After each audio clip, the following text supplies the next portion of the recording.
Makasih ya. Oke, siap.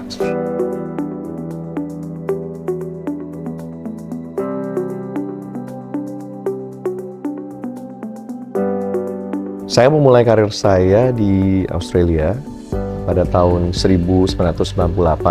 Saya memulai karir dari bawah, mulai dari internship tanpa gaji, dan saya diberikan kesempatan untuk berlanjut sebagai financial planner, dan setelah itu 18 tahun terakhir saya diberikan pekerjaan dan juga responsibility untuk membangun financial markets business di Indonesia untuk Bank Eropa yang terbesar. Sejak tahun 2025 saya memulai karir dan journey saya di Danantara.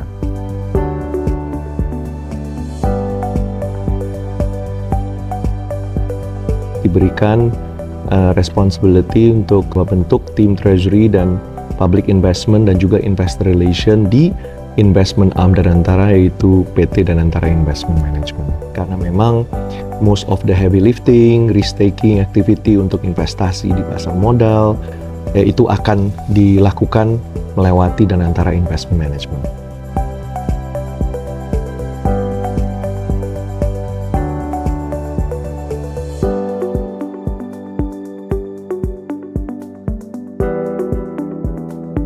Jadi istilahnya dari awal kita mencari funding, setelah itu kita deploy funding lewat public investment, dan bagian investor relation untuk mengkomunikasikan kepada investor atau pihak luar.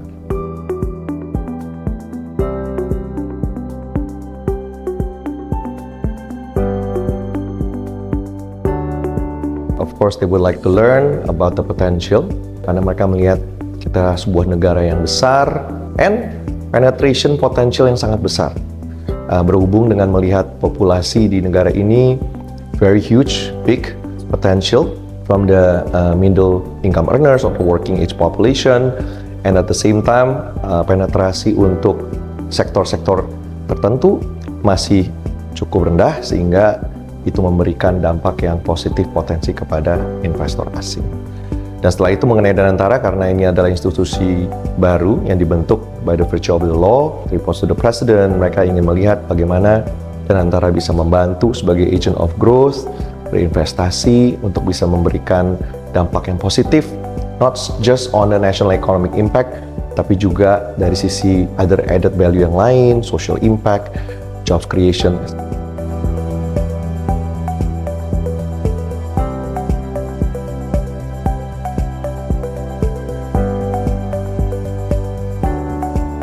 Sebagai institusi yang besar seperti Danantara, dan di mana aktivitasnya juga sangat banyak dan kompleks, tidak mungkin kita tidak mengeluarkan laporan data financial reports keuangan ya kepada publik.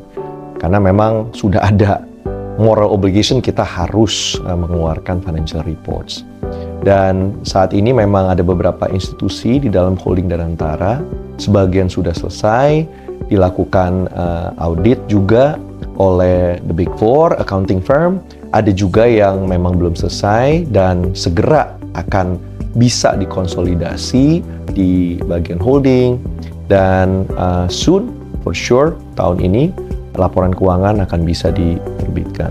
Tapi jawabannya adalah pasti akan ada financial reports yang dikeluarkan.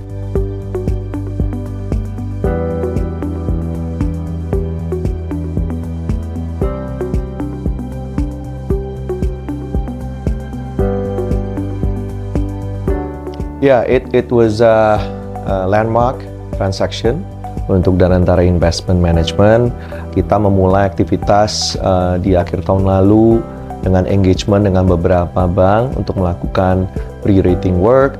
Kita juga beberapa kali melakukan on-deal roadshow untuk bertemu dengan beberapa investors, learning about their appetite untuk Danantara, dan juga kita melakukan assessment ya dengan beberapa banks dan potential investors on basically market condition ke depannya. Dan di tahun 2026 kita melihat ada opportunity, kita ingin mencoba tap ke pasar dan juga sebagai exercise untuk ngetes ke pasar bagaimana mereka melihat potensi berinvestasi dengan Danantara.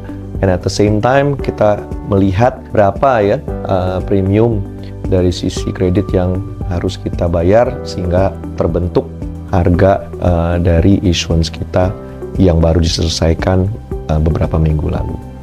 Dan alhamdulillah perjalanannya memang cukup sulit, tetapi kita bisa menjawab banyak dari concern dan pertanyaan atau kebingungan dari investor mengenai aktivitas dan framework sudah dibentuk di Danantara. Dan bisa dilihat dari peak order book yang kita terima itu sangat baik sekali. Total peak order book mencapai hampir 4,6 miliar dolar dari yang tadinya target issuance kita yang hanya 1 miliar, kita akhirnya upsize menjadi 1,5 miliar. Dan bisa lihat juga dari pricing yield yang kita bentuk dari sisi spread sovereign wealth fund against sovereign untuk debut issuance entitas baru yang belum berumur 2 tahun dan masuk ke pasar. Dari sisi new issuer concessionnya juga bisa sangat baik dan tight, sehingga issuance kita itu bahkan inside the typical spread of sovereign wealth fund against their sovereign. Jadi kami sangat senang, bangga hasilnya. Turns out all went well, very well. Dan kita bisa melihat investornya juga sangat banyak, bukan hanya hitungan jari, tapi more than 100 investors yang berpartisipasi. And we thank them for their support and their trust in Danantara, and making sure dengan issuance yang sudah kita lakukan ini, it's a much bigger obligation, moral obligations bagi kami untuk memberikan update dan juga masukan mengenai aktivitas kita ke depannya. Jadi in a way is also to discipline ourselves in terms of our activities dari beberapa hal yang sudah kita paparkan kepada mereka.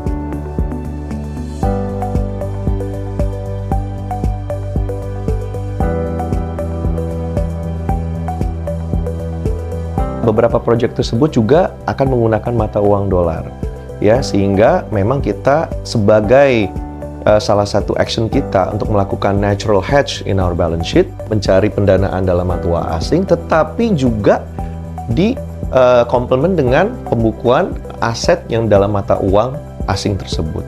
Jadi bukan semata-mata kita mencari funding dolar untuk di-convert atau proyek yang dalam mata uang rupiah. Karena itu akan mengakibatkan mismatch yang cukup besar. Kalau kita membalancing funding tersebut dengan aset dalam mata uang dolar, that's kind of like a natural hedge exercise for our book.